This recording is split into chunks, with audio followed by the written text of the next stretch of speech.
Hey guys, here's this month's classic ReCast episode. I'm going to be dredging up an episode from season 3, actually one of my all-time favorite Bangkok stories about the Blue Diamond Affair. And if you haven't heard of this one, it's pretty crazy. Great listen and a really, really interesting story.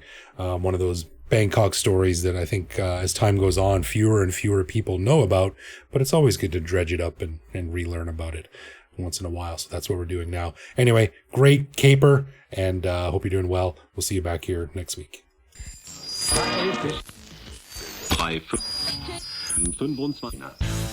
On this week's episode, we talk about the infamous Blue Diamond Affair, one of Bangkok's most enduring mysteries. So if you're a fan of spy novels and diplomatic shenanigans, you'll get a kick out of this episode of the Bangkok Podcast.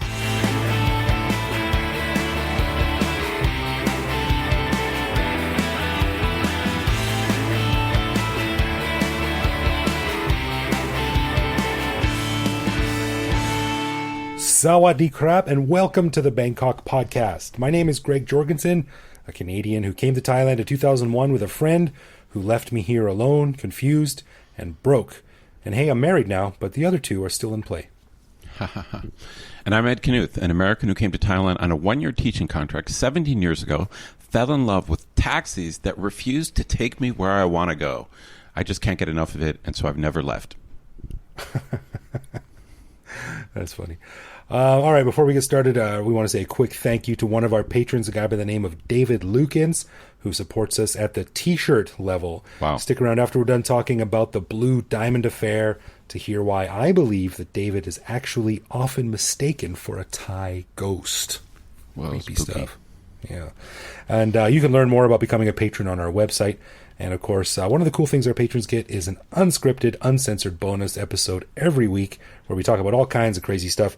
We just finished recording this week's bonus show, and we chatted about Thai taxis. Again, seems to come up a lot on the show. And we even went over a few really good ideas from Ed on how to fix the frustrating taxi system that Bangkokians have to deal with. Really, they were some great ideas, man. I'm impressed. Thanks. But I have one thing to correct there. You said Bangkokian, I-A-N. I prefer the term Bangkoker. Bangkoker? It's another thing that I really want to change about Thailand. There's three things I want to change. I want to change the taxi system. Yeah. I want to change the Thai flag back to the old flag of Siam that had the elephant. Uh-huh. And I want to change Bangkokian to Bangkoker. I think Bangkoker is just cooler. That's the demonym. It's called a demonym when you identify like a population of something. No, Oh, I disagree. I like Bangkokian. Oh, really? We'll have to have a whole other show on this. Maybe we'll let our listeners vote. Do you prefer Bangkokian or Bangkoker? We'll do it on another show. Bangkoker sounds like a bar at Cowboy. Anyway, because I've got a lot of reasons why Bangkoker is better, but I don't want to go off on that tangent right now. All right. So tonight's show is actually the second episode in a new series on Bangkok's lesser-known people, places, and events from history. Which is a really fun thing to do because, we talk so much about current affairs and things like this, but of course, Thai history is fascinating. So what Greg and I do is we just pick a lesser known affair from Thai history and we research it and bring it to you, our patrons. But we need a little bit of a disclaimer here. Neither Greg nor I are historians. We're not investigative reporters. We don't have any firsthand knowledge of events we talk about. We can't say 100% whether they're true or not. We just kind of are repeating what we have read in kind of public, open, online sources, stuff that is available in the newspapers. So if the newspapers got it right, then we will get it right in this show. Yeah, it's all about the research. It's all about the research, baby. But yeah, it's we weren't there, but it's fun to read up on these things and sort of build a story from the ground up and report it. So anyway, before we start this show, Ed, let me ask you a question. Do you know the difference between an ambassador and a charge d'affaires? I believe it's charge d'affaires, and I happen to know this because I just met the charge d'affaires who runs the U.S. Embassy. Currently, we don't have an ambassador. So a charge d'affaires is kind of like a diplomat in charge of the day-to-day operation of an embassy. The ambassador is one step above like the formal political envoy. But right now, the U.S. currently does not have an ambassador, so the Chargé d'Affaires is running the show. Well, yeah, exactly. So the Chargé d'Affaires is sort of like one step below the ambassador.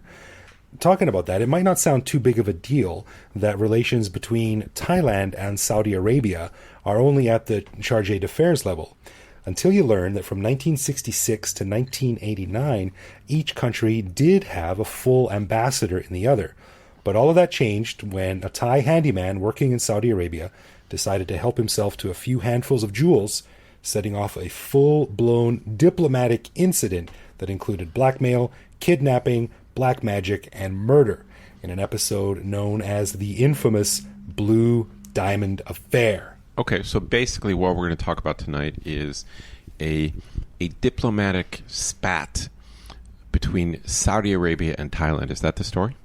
Yeah, and it's I'm going to sort of go through it here and basically tell the important points of the story, and we can sort of comment on it as we go. But this is kind of one of those stories that not everyone knows about, and if you do know about it, it's something that you maybe heard from a friend of a friend or something like that. It's a really interesting, potentially sensitive story. So we urge people, that we're not going to cover every single detail of the thing. So if you're interested, go out there and do some research. There's a lot of stuff online about it.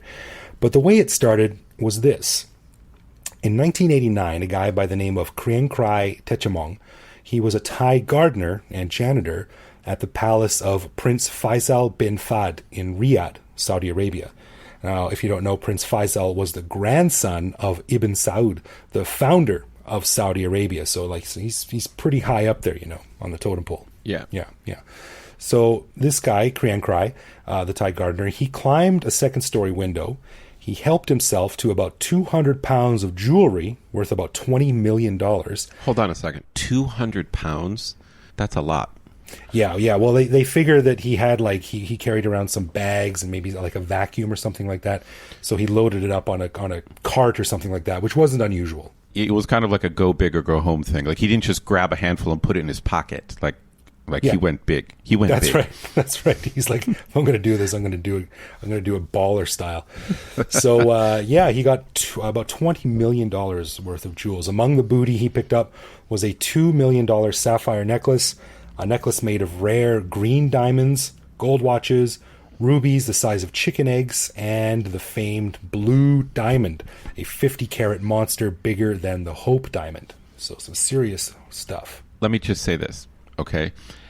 He blew it right there because although it would be awesome to grab the Hope Diamond, that's like the one thing that people are going to be able to track for sure. Yeah. You know what I'm saying? So yeah, right. I'm thinking you grab like a handful of diamonds, which is going to be worth a couple $1 million, but they're going to be much less traceable. Well, this is the thing that trips up so many criminals, right? It's just pure greed. Why not be happy with $100,000 you steal from a bank, and why do you have to go for the $1 million bag that you can't carry and you're going to be weighed down? Right. That's exactly right. But stealing a diamond that's 50 carats and bigger than the Hope Diamond, I'm just going to say bad idea. Bad idea. Yeah, I think the whole thing was a bad idea, but that was ultimately a bad idea. So anyway, he got the jewels out of the palace, and he went to the local DHL. He put them in a box and shipped them back to Thailand. And then he got out of Dodge soon after that. So he got back to Thailand with the jewels waiting for him. So as you can imagine, it wasn't really hard to figure out what happened. The Saudis got on the case. They contacted their Thai counterparts. And Kriangkrai was quickly arrested in Thailand. But by the time they got to him, he works fast. So he had already sold the jewels to a jeweler that he knew. So the authorities said, look, we know what happened here. It's not that hard to figure out. Give us the name of the jeweler and you will get a lighter sentence, which is what he did. He was dumb enough to steal the jewels, but he was smart enough to know a good deal when they offered it to him.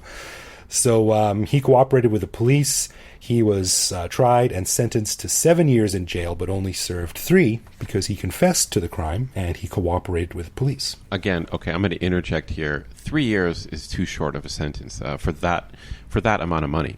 Again, I don't know exactly what it would be in the States, but I would say if you pull off like a $20 million jewelry heist in the States and you get caught, even if you cooperate, I'm going to say you're going down for 15 years. It's just my guess. It depends who you are, man. A lot of people in the States have stolen way more than that and they've gotten nothing. So well, Only if you're a banker on Wall Street. That's only that's That's the case. right. That's right. Now, surprisingly, despite being the guy who started the whole thing, Kriangkrai doesn't really play a very big role in the rest of the story until the very end. So we're gonna sort of move on without him. Okay. So the authorities caught the bad guy. They got the jewels back, and they sent them back to Saudi Arabia. Sorry about all this. Very embarrassing. We're sorry. All your apologies all around. Case closed, right? But according to reports, when the Saudis looked closely at the jewels that were sent back to them, they realized that well over 50% of them were fake. Okay. So this is our first kind of twist of the story where, as a member of the general public, it's hard to objectively know whether the Saudis were telling the truth. So they're claiming, hey, half of these things are fake.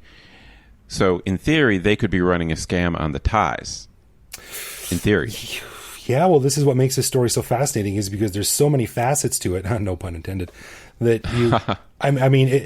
there's no like hard, fast, solid answers here. So who knows what happened? Okay, so the Saudis claimed to the Thai authorities that they got half fake gems back. That's right. So, these things move slowly, diplomatic circles. So a flurry of conversations and back and forth started as they tried to get to the bottom of it, and they ground along for a little while. So after a while, they wanted to move things along a bit. So in February of 1990, the Saudis sent a team of 4 people to Bangkok to track down the missing jewels. Okay. They said, go to Bangkok, start asking questions and see if you can find out what's going on here, because they were sold to the jeweler. The cops brought them back, and somewhere along the line, we got fake ones, apparently. So these 4 guys landed in Bangkok. Shortly after they showed up and started asking questions, 3 of them were shot dead, execution style, in downtown Bangkok. Right? Wow. Broad daylight. Wow. Yeah, something out of a movie. Right. And then a few days later, the 4th member of the Saudi team who came over here, he went missing and has never been found. Just disappeared. That's crazy. That is crazy. Yeah, it's nuts. So now this is interesting. So while a lot of people may automatically assume that the Thai police or the mafia or something are involved, there have been suggestions, which the Saudis have agreed are entirely possible, that some of Saudi Arabia's enemies were actually responsible for the murder and disappearance of the Saudi team. So, okay, so it might have... those murders could have been done by foreigners. It's possible. Right. And now you're starting to see like there's there's starting to be like international spycraft or whatever you call it. So who knows what's going on at this point? There's all kinds of people involved, and no one's sure what happened or who did what and when and stuff like this. So it starts to get very confusing very quickly. Right. So with all of this going on, and hard to keep track of, Saudi Arabia decided to apply a little bit of pressure to Thailand. So they reduced the number of Thai workers in the country from 200,000 to around 10,000 people, 10,000 Thais working in Saudi Arabia. That is a big reduction from 200,000 down to 10,000? Yeah, it's huge. And it removed billions of baht from the Thai economy, because a lot of the workers, of course, sent the money home from, to their families in Thailand. They also placed a restriction on Thai Muslims, who now had to get special permission from the Saudi government to go to the Hajj in Mecca, which, as you know, is a requirement of all able-bodied Muslims. Sure. So the Saudis, they also reduced trade and downgraded their diplomatic relations, which is what we mentioned at the top of the show with the Chargé d'Affaires. Right. So they removed their ambassador to Thailand. Yes. And I couldn't actually find any information about what the Thais did with their ambassador, but I assume it was met with equal sort of retaliatory measures. Right. So as the investigation wore on, newspapers reported that in 1994, 5 years after the original crime, the jeweler who bought the stolen loot from Kriangkrai said that his wife and 14-year-old son had been kidnapped, and the kidnappers demanded a 2.5 million baht ransom. The jeweler paid it, but his wife and son were found dead in a mysterious car crash soon after that. So that could be unrelated to the original theft. Could be, yeah. It could just be because he was like a jeweler and had money, something like that. Could be, yeah. Could be. Again, this is another sort of suspicious thing that was never really solidly linked to the main crime or anything like that. It was just sort of like all these sort of swirling events that happened. Gotcha.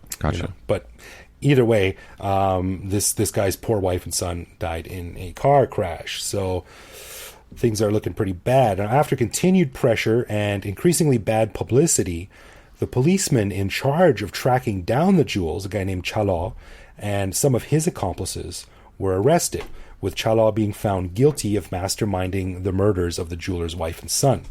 Okay. So he was tried and sentenced to death that year, 1994. He was sentenced to death. And he was actually executed. Well, we'll get to that in a little bit. Okay. So as the 20-year statute of limitations for the murder of the Saudi diplomats got closer, the pressure continued to grow. In 2010, Thai papers reported that 5 police officers had been arrested in the disappearance of the Saudi team. But in 2014, 4 years later, like we said, these things move a little bit slow sometimes, the court ruled that there was insufficient evidence to try the men, and it acquitted all 5. So this caused Saudi Arabia to withdraw its charge d'affaires in protest, although they sent him back a year later because they figured they better have someone here to sort of keep an eye on things. Apparently, sure. So after all of this, that is roughly where things stand right now. Diplomatic relations between Saudi Arabia and Thailand are still strained, and I wasn't able to find any information on what happened with the Thai charge d'affaires, but I assume he's still there. In terms of Saudi citizens, actually Saudi citizens still need special permission from the Saudi Foreign Ministry if they want to visit Thailand, as far as I was able to find online. And the number of Thai workers allowed to work in Saudi Arabia is still very restricted, with much of Saudi Arabia's domestic help being sourced from Indonesia and the Philippines. So, wow. So this is now a kind of a long-term problem. So this is really like a 20-year a breakdown in relations between Saudi Arabia and Thailand. Yeah, I mean, the original crime was in 1989. That was 30 years ago. Right? Wow, so incredible. I mean, I guess we are talking about a lot of money. It's not like some small amount of money. And we are talking about the execution in public of not just Saudi citizens, but people sent here by the Saudi government.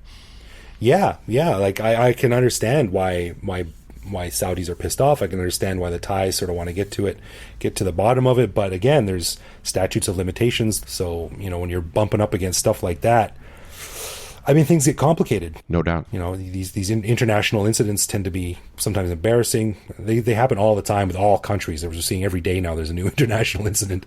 Right. But this one has dragged on for 30 years and are still not solved. Now, this is where it gets really interesting. Now, recently, Kriangkrai, who is still alive and has just been living in northern Thailand, just a regular dude, he said he believes that the missing blue diamond is cursed, and said that its theft has brought a series of calamities on himself and his family. And so to make amends, a few years ago, this is like 3 years ago now, he was ordained as a monk in northern Thailand. He's quoted in a Khalsat article as saying, "I want to be ordained for life to erase the curse of the Saudi diamond and to dedicate my merit to the people ensnared by my karma and those who died in all these past events. I want everyone's forgiveness for what I've done." Interesting. That's a very Thai thing to do, is to become a monk. To kind of publicly, especially to do it publicly, to kind of apologize and make amends. Yeah, totally. And the last little button on the end of this thing, at Kriangkrai's ordination ceremony was a special guest, Kun Chalaw, the police officer who had been in charge of the investigation. Although being sentenced to death for the murder of the jeweler's wife and son, he had been quietly released in October 2013 after 20 years when he was 70 years old. So he wasn't executed? He wasn't executed. No. I mean, people on death row often aren't. And right. Maybe he got some kind of pardon or who knows, maybe for old age. Yeah, 70 years old, he's getting up there. So I think he did his time. Okay, so just to clarify, so what this means is, so if it's half the diamonds, we don't know, let's say they're worth $10 million, or I guess if they include the actual big diamond, it could be most of the $20 million. So essentially the bulk of the diamonds essentially are still floating around out there. From what I've read and from what I've led to believe, they've never really been returned. But as it stands right now, at least in the most recent material written about the Blue Diamond Affair that I could find, the Saudi Arabia is sort of softening its stance on this, despite the jewels never being found, because of Iran's increasingly lucrative trade relationship with Thailand. And once your sort of economic competitors start muscling in on your territory, you want to sort of make sure you don't fall behind. So it seems that this is sort of quietly eventually going to be forgotten about. And, we're back where we started. I'm kind of surprised. I'm kind of surprised the Thai government hasn't agreed to some type of settlement or payoff, and I wonder if that could be happening in the background. I mean, so let's suppose only $5 million worth of gems were actually returned. Okay. And so that means the Saudis are out $15 million. Now, $15 million is a lot of money. Thailand, of course, is a developing country. We can't say it's like a wealthy country. It's developing. But still, for the Thai government, $15 million is not that much money. It's really not for the Thai government. And obviously they could work on some kind of settlement. They wouldn't necessarily have to pay $15 million. So I suspect, as someone who has studied politics for more than 30 years, I've been studying politics, I suspect that some money could have changed hands, and the Thai government doesn't want to admit fault, and so publicly they're not going to admit that they made some payments. I personally wouldn't be surprised if there was some payments made to smooth this thing over. Maybe, yeah, maybe. But like what you said at the beginning of the show, I think the sticking point would probably be the blue diamond itself. That's like stealing the Hope diamond. Like right, exactly. Anonymous diamonds are replaceable, and if you're a billionaire, you're not going to miss $20 million being stolen. But if one of them or several of them are rare or special or unique or singular, then that might be a sticking point. So yeah. Now I don't know. I know very little about diamonds. So if you have this incredibly rare giant diamond, it obviously can't be easy to sell it on the black market. And obviously, if you own it, you can't walk around wearing it. So I wonder if it's likely that big diamonds like that get broken down. Like, I don't know if you end up losing value by breaking it down into many diamonds, or does it gain value if you break it down into many? I have no idea. That's something that's come up in movies like Snatch. And I think a couple of James Bond movies, this sort of like... That's where I get my knowledge of diamonds. Right. That's all. That's all I know about diamonds. I don't know anything else about diamonds. Yeah, Frankie Two Fingers and his team. But yeah, man, it's kind of a crazy story, and it's nuts that it's 30 years later, and diplomatic relations between Saudi Arabia and Thailand are still strained. So it's one of those crazy stories that sort of just makes up the fabric of Bangkok. Well, if there's any story worthy of a movie, that's got to be the story. I mean, I guess maybe it would be tough to have a movie because we don't know what the resolution to the diamonds are. I suppose you could fictionalize it partially, but that story is definitely worthy of a movie. Yeah, no doubt. And as you can imagine, the story, like we said before, the story is so full of twists and turns and different people that it's hard to cover every detail. So if you want to learn more, Google is your friend. There have been several long-form stories written about the Blue Diamond Affair, as well as old stories in Khalsad, the Bangkok Post, and The Nation that you can still find online. So read more about it. There's a few things we left out, and it just gets more interesting as time goes on. Cool. Yeah. All right, let's get into some love, loathe, or leave, where one of us surprises the other guy with a particular aspect of living in Bangkok, which we then discuss and decide if it's something that we love about living here, loathe about living here, or hate so much that it makes us want to leave forever. And this week, it is my turn. I'm ready. All right, Ed, this happens to me a lot, and I assume it happens to you too. What do you think when you go up to 7-Eleven or something, and you buy your thing, and they say, "Are you a member of this club? Do you want this card?" "No, thank you."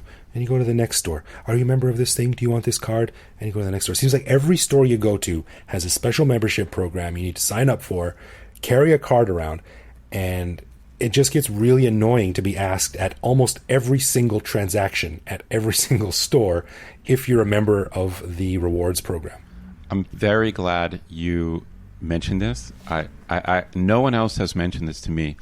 I loathe this. I specifically find this really annoying. Like, it's in a way it's kind of sad because all of the discount programs and benefit programs and the little stamps they give you from 7-Eleven, like right. or the Starbucks membership thing. Like, if I actually kept track of all that stuff, I might be a wealthy man today.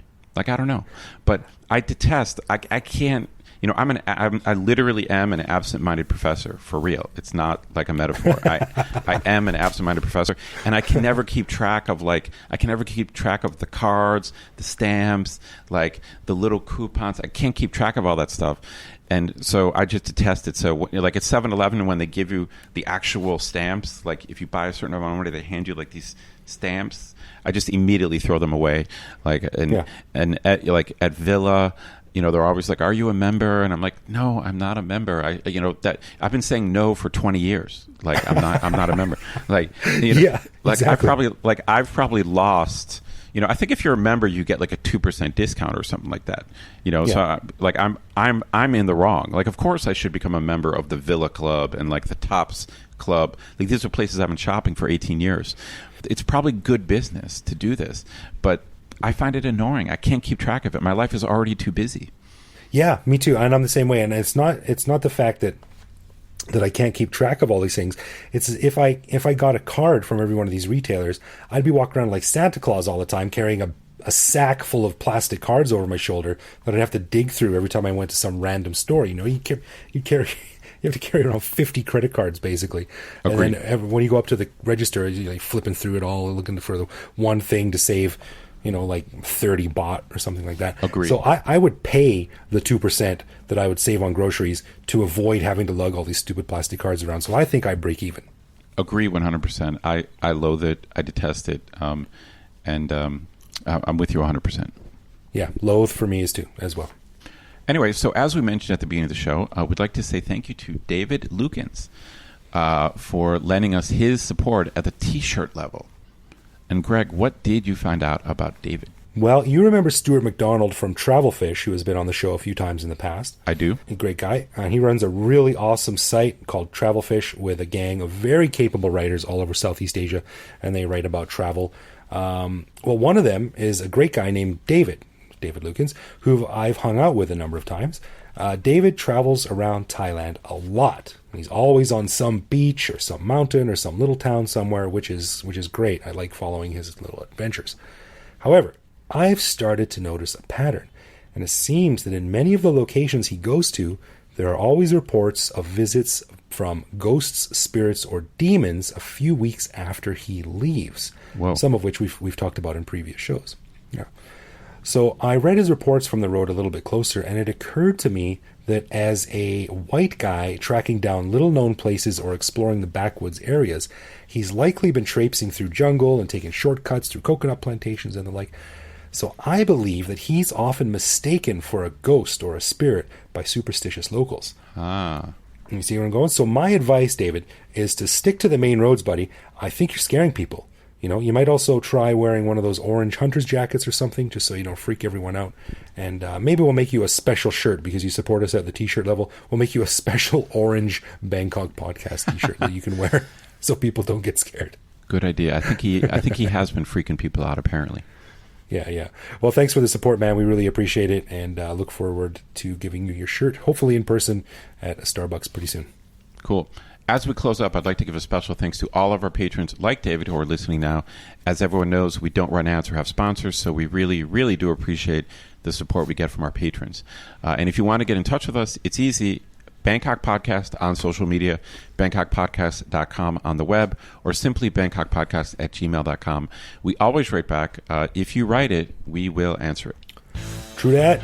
You can also find us online, where we post each episode and carry on conversations with our listeners. You can also reach out to me directly on Twitter, where I'm BKK Greg. So thank you very much for listening, everyone, and we'll see you back here next week.